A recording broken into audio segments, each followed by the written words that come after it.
Baik, kali ini Bro Lelo akan membuat satu tutorial terkait dengan penggunaan ya masih di aplikasi SIHA yang terbaru yaitu 2.0. Oke, nah teman-teman kali ini Bro Lelo akan mencoba eh, mengajarkan teman-teman bagaimana cara proses penginputan di layanan IMS yang mana sebelumnya saya sudah paparkan terkait di layanan HIV. Nah sekarang giliran IMS ya. Karena di program SIHA ini kita melaporkan dua layanan itu IMS dan HIV. Baik, setelah teman-teman membuka browser, baik Mozilla maupun Google Chrome atau yang lainnya, teman-teman seperti biasa ketikkan alamat untuk SIHA latihan ya, SIHA 2.0 untuk latihan seperti biasa yaitu di app.sihazamasco.co.id. Nah, seperti ini tampilannya ya. Nah, kemudian teman-teman silakan inputkan untuk satu akun layanan seperti ya. Nah, kali ini kita masuk dulu untuk layanan RR untuk terus inputan data pasien dulu ya. Seperti biasa P990105 kali 1 underscore RR huruf besar 2 huruf besar ya RR-nya. Passwordnya standar yaitu PWD huruf kecil. Oke, lalu klik masuk. Oke. Nah, setelah masuk teman-teman seperti biasa yaitu melakukan inputan data pasien ya. Nah, inputan data pasien mulai dari sini tambah pasien ya. Ya, tambah pasien seperti ini. Oke, ini lengkap ya sebagaimana yang sudah Bro paparkan sebelumnya, tapi kali ini saya tidak akan inputkan lagi, tapi saya langsung mintakan tes IMS-nya karena sebelumnya saya sudah tunjukin bagaimana cara proses penginputan untuk data awal pasien. Baik. Nah, di sini saya akan coba melakukan permintaan tes IMS untuk pasien yang sudah ada di sini ya. Oke. Nah, di sini misalnya untuk pasien Desi. Nah, Desi 2 ya, kita contoh ini. Lalu kita ambil detail.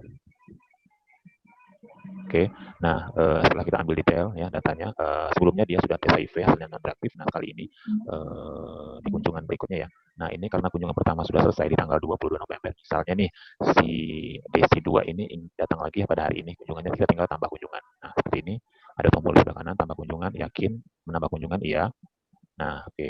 Nah berhasil menambah kunjungan, berikutnya kita tinggal mintakan tes IMS-nya. Seperti biasa ini di sini ada di kunjungan kedua ya, masukkan kunjungan lalu di menu pemeriksaan IMS kita klik tambah.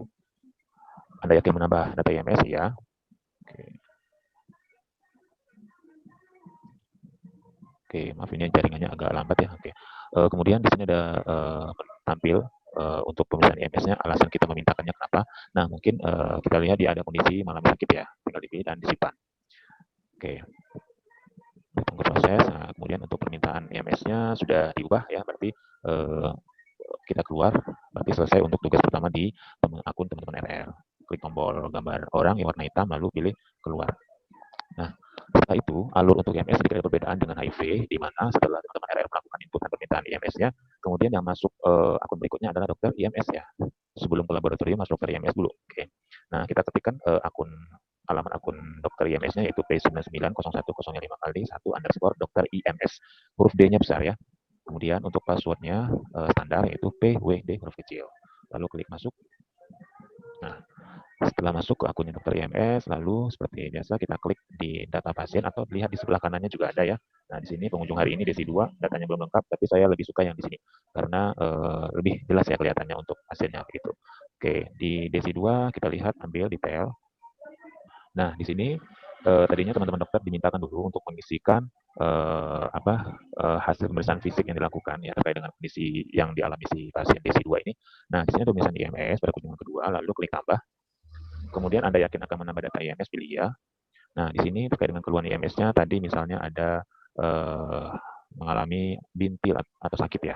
Nah, kemudian dia mengalami bintil dan sakit ya. Kemudian ini ada pilihan rujuk, nggak usah ya, karena ini maksudnya bukan rujuk untuk, ini adalah pilihan rujuk untuk ke laboratorium luar, artinya ketersediaan di lab kita misalnya untuk IMS-nya tidak ada, berarti kita nggak perlu rujuk ya. Oke. Nah, ada keluhan terkait dengan IMS-nya, silakan pilih sesuai dengan kondisi pasiennya. Ini tugasnya teman-teman dokter IMS. Lalu klik simpan. Nah, setelah disimpan, barulah bisa untuk petugas laboratorium menginputkan hasil. Nah, dokter IMS sudah selesai untuk tahap pertama ya, proses permintaan tes IMS ke laboratorium luar ya. Berikutnya kita masuk ke akun laboratorium ya, seperti biasa saya ambil untuk layanan satu, untuk petugas labnya. Nah, seperti ini lab ya, sama dengan yang lab HIV juga ini, LAB, L-nya huruf besar. Oke, layanan satu ya, passwordnya standar yaitu 123. Maaf, PWD. Oke, lalu klik masuk. Nah, kemudian ya di pengunjung hari ini akan tampil nama Desi ya. Di data pasiennya juga kita bisa klik atau kita langsung di sini juga boleh. Oke, lalu klik detail pasien Desi 2. Nah, di sini akan nampil kunjungan kedua untuk nama Desi 2. untuk pengisian di hasil IMS-nya. Nih, tes lab IMS tinggal diklik tambah, lalu Anda yakin akan menambah IMS? Ya. Nah, kemudian akan muncul kolom atau menu-menu isian untuk hasil laboratoriumnya. Dilakukan tes lab IMS? Ya, pilih iya ya. Kemudian maaf, ini DC2 harusnya namanya perempuan ya, tapi di sini laki-laki. Oke, tidak masalah. Kita abaikan saja karena ini inputan dari awal petugas RR ya. Berikutnya kita fokus untuk pemeriksaan IMS-nya ya. Nah, DC2 em, kita pilih ya pemeriksaan IMS-nya. Yang pertama itu sifilis karena ini programnya untuk pemeriksaan sifilis, jadi kita fokus untuk sifilisnya dulu. Yang ini kita anggap negatif ya. Oke. Nah, ini juga negatif ya kalau misalnya tidak dilakukan atau tidak diinput juga tidak masalah. Oke. Nah, kita misalnya rapid sifilis ya. Nah, kemudian tes sifilisnya misal nih yang pertama rapid dulu. Nama rapidnya yaitu tes sifilis triple check ya. Oke, jumlahnya mesti diisi satu. Hasilnya kita contohkan reaktif ya. Nah, kemudian RPR ya, setelah hasil rapidnya positif atau reaktif, maka lanjut yang berikutnya yaitu pemeriksaan RPR-nya ya. Juga, nah, lalu kita inputkan jenis reagennya RPR sifilis, jumlahnya juga satu. Nah, kemudian apabila hasil RPR-nya reaktif, maka juga akan kita lakukan, biasanya petugas lab akan menginput hasil untuk titernya ya, untuk melanjutkan yaitu titernya misalnya kita isikan 1/8. Nah, ini tidak perlu kita inputkan karena mungkin dari hasil pemeriksaan ini sudah terdiagnosa untuk IMS-nya, atau sifilis. Baik, lalu kita klik menu simpan. Berarti untuk proses penginputan di laboratorium sudah selesai ya. Nanti tugas teman lab silahkan keluar dan oke, klik tombol keluar. Nah, berikutnya kembali lagi ke dokter IMS ya. Oke, kita ketikkan alamat dokter IMS ya, P99 untuk layanan 1 dan dokter IMS D-nya besar, passwordnya standar tadi, PWD kecil.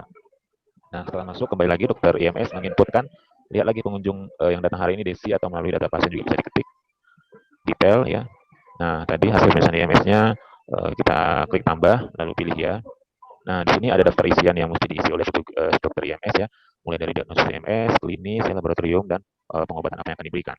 Nah, di sini tadi hasil tes IMS-nya juga sudah bisa ditampilkan, jadi dokter tinggal meneruskan ya dari hasil pemeriksaan IMS yang dilakukan oleh petugas lab. Nah, dari gejala dan tanda yang ditimbulkan atau sindrom, misalnya lupus genital ya. Nah, ini pasien tadi ternyata pasien laki-laki. Nah, kemudian kita anggap ada mengalami secara klinis yaitu kutil ya, kutil anogenital. Nah, dari ini klinis atau kondisi fisik yang ditimbulkan dari hasil anamnesa dokternya. Terlihat ada kutil di bagian anus maupun genitalnya. Kemudian dari hasil laboratoriumnya disimpulkan bahwasanya dari hasil sifilis yang positif. Nah, itu dikatakan misalnya nih sifilis ini ya. Nah, lalu dokter memberikan obat ya nih untuk sifilis biasanya diberikan obat benzatin penisilin ya. Dosisnya sekian tinggal diklik.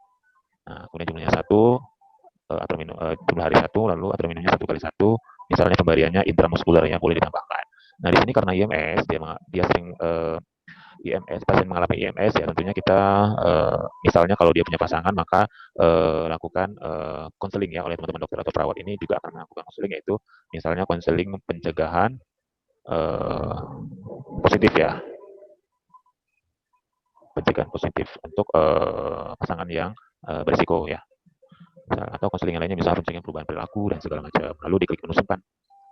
Nah, setelah berhasil disimpan, maka tugas teman-teman dokter IMS selesai nih untuk proses penginputan di akun dokter IMS. Berikutnya silakan keluar. Lalu berikutnya yang masuk adalah petugas farmasi untuk proses penginputan obat-obat IMS yang sudah dilaksanakan oleh dokternya. IMS tadi ya. Akun Farma kita gunakan layanan 1 P990105 underscore Farma. Farma ini huruf F-nya saja yang besar ya teman-teman.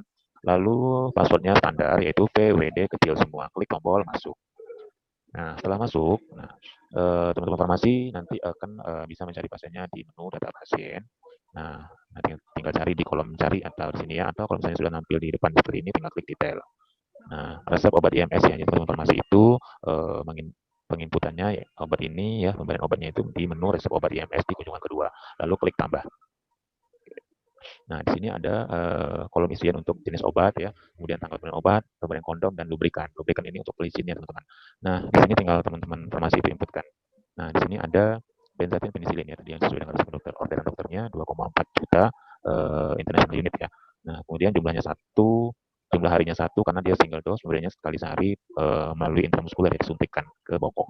Nah, di sini tanggal hari ini ya, tanggal 23 Lalu jumlah kondom misalnya, harusnya dari layanan tadi ya, dari dokter atau perawatnya yang akan memintakan. Tapi di sini, diberikan, kewenangan untuk farmasi dalam, pendistribusian kondom ya. Lubrikannya satu. Nah, kondom di sini adalah salah satu usaha untuk pencegahan penyakit IMS ya, makanya kondom tersedia. Lalu klik menu simpan. Oke, berhasil menyimpan data pemberian obat IMS. Berarti obat sudah bisa diberikan kepada pasien yang mengalami IMS yaitu atas nama Desi 2 tadi ya. Oke, selesai nih tugas informasi dalam proses penginputan di akun pemberian obat IMS. Berikutnya silakan teman-teman RR masuk kembali ke akunnya menggunakan user layanan 1 RR, passwordnya tadi standar, PWD harus kita semua dan masuk. Nah, tugas teman-teman ini tahap akhir untuk di siklus layanan IMS yaitu teman-teman RR mesti mengakhiri status kunjungan si Desi 2 ini ya di layanan IMS. Nah, di sini ada kunjungan kedua kan masih statusnya dalam kunjungan. Jadi teman-teman RR tugas terakhirnya adalah membuat seperti ini, membuat kunjungan selesai ya. Jadi tinggal diklik nih tombol aksi untuk kunjungan selesai. Klik, oke, selesai tuh. Nah, statusnya akan berubah ya menjadi kunjungan selesai. Berarti tugas teman RR selesai untuk tahap proses penginputan di layanan IMS. Oke, itu saja mungkin dari saya terkait dengan paparan eh, layanan IMS ini. Semoga bermanfaat bagi teman-teman semua.